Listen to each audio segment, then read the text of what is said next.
In the future world, the human body has undergone a unique transformation that allows some people to eat plastic as food. This is a mysterious case of an 8-year-old boy named Brecken, who innocently plays with the sand on a seashore. Knowing Brecken's mysterious condition, his mother, Juna Dotries, calls his name to reprimand him not to eat the sand or anything he sees in the place. Then, Brecken stands up and enters the house to brush his teeth in a grubby bathroom. Afterward, he proceeds to eat the plastic trash can under the bathroom sink, and the mother only watches in frustration and annoyance. Witnessing her son's inhumane appetite for plastic, Juna smothers Brecken with a pillow while he is sleeping. She then takes a call from someone and instructs the person to tell her ex-husband to get their son's corpse. In the advanced world, some people have acquired the inherent ability to grow extra and seemingly useless organs, or referred to as neo-organs. A performance artist, Saul Tenser, is one of the few people who has this capability. He also suffers from a unique disorder called accelerated evolution syndrome that makes his body repeatedly grow such organs. Living with him is Capri, a retired surgeon who becomes Saul's performance partner.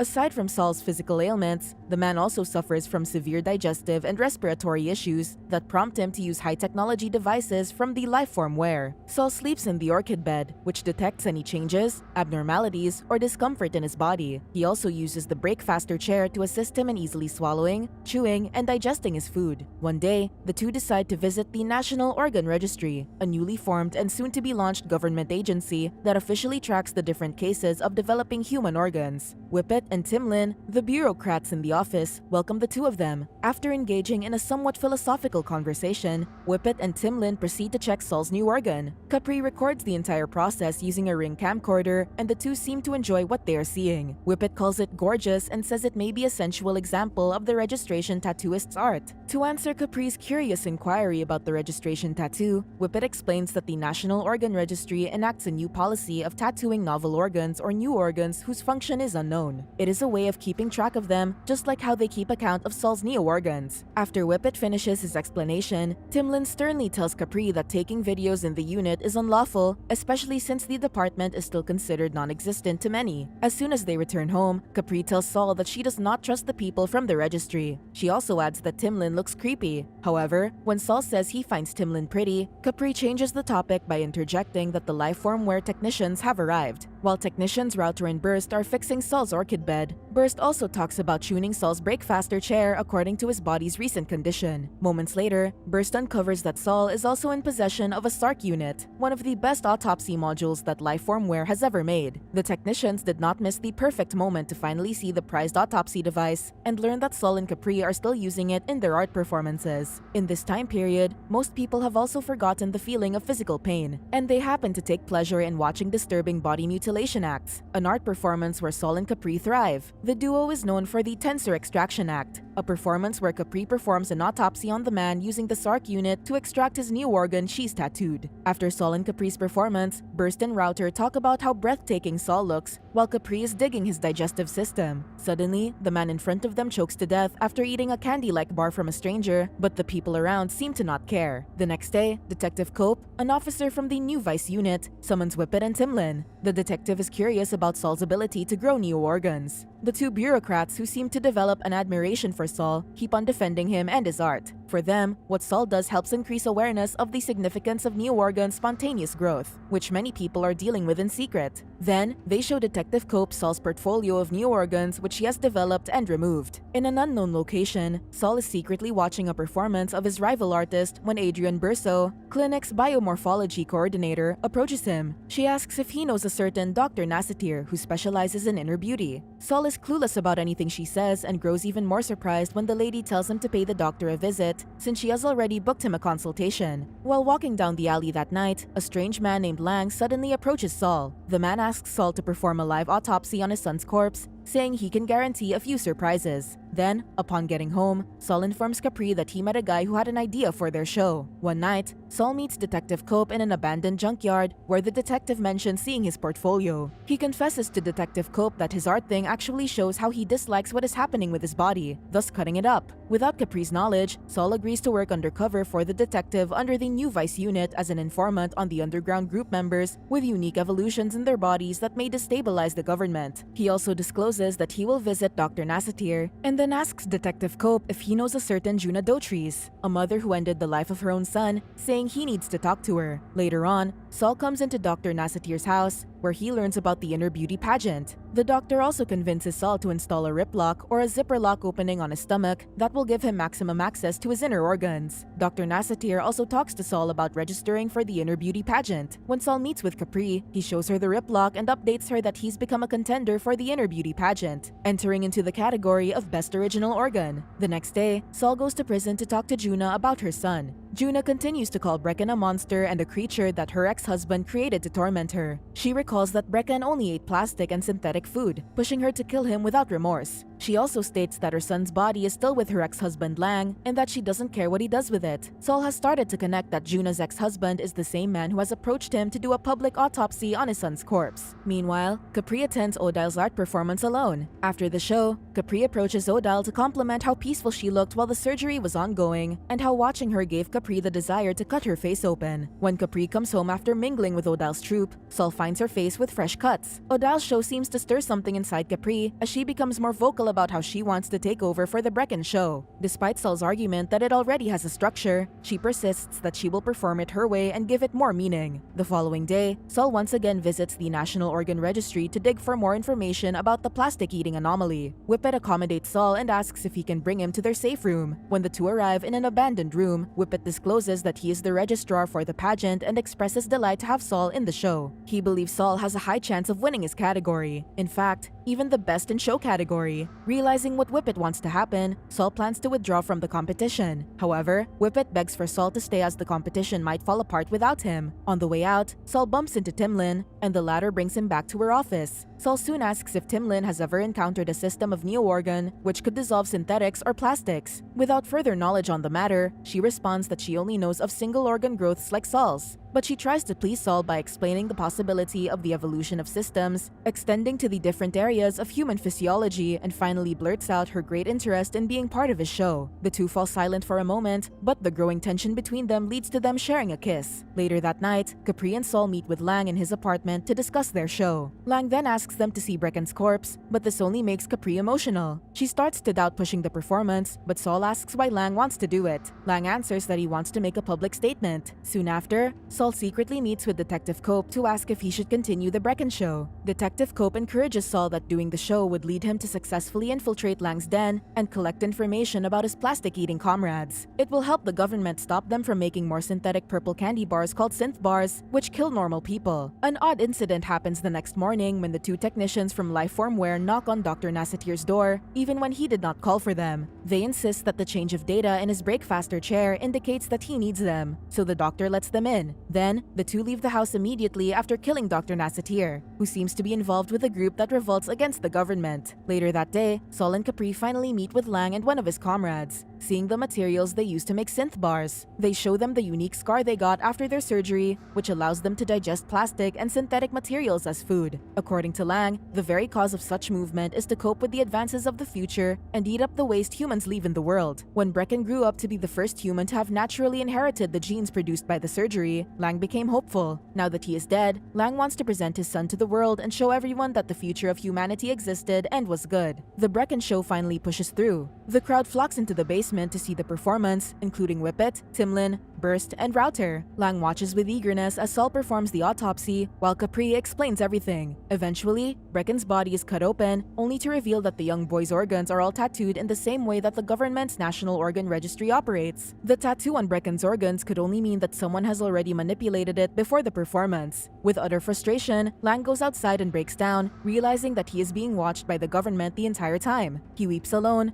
blaming Juna for everything. Then, Burst and Router catch up to him and end his life by drilling holes into the back of his head. Detective Cope and Saul meet after the performance, and the detective explains that they had been investigating the young boy's case while he was alive, to further the government's selfish agenda of having full control over the human's evolutionary process. They try so hard to keep Brecken's rare digestive organs away from the public's attention, just as how they silence those people working to destabilize the state's working structures. So, to keep things under control, they requested Timlin to tattoo and change his organs. It has also become a way for Timlin to impress Saul. Saul then asks about Lang's passing, and Detective Cope instantly denies that the new Vice unit has anything to do with it, pinning the blame of Lang's death on his ex-wife. However, Saul can never trust the detective words again, given that he keeps many secrets from him. Defeatedly, Saul accepts there's no point in knowing who killed Lang as it would not change anything. He can only recall the cause Lang fought for, subtly hinting how Saul can now see his point. This marks Saul's act of cutting ties with the detective, refusing to work for him again. Back at Saul's place, the poor man lies on the floor in so much pain. Capri goes beside him and starts to engage Saul in a conversation to keep him distracted from the pain he's going through. The next moment, Saul sits in his breakfaster chair while constantly struggling to finish his meal. Uncertain of what to do next, Saul risks eating one of Lang's synth bars. Until the end, Capri is with Saul as she records him while chewing. Even with closed eyes, Saul's face seems to look happy, and a tear even falls from his eye. Then, the recorder starts zooming in, focusing on the widening of Saul's eyes.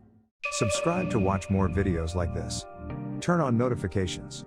And leave a like, it really helps the channel out. Thank you for watching.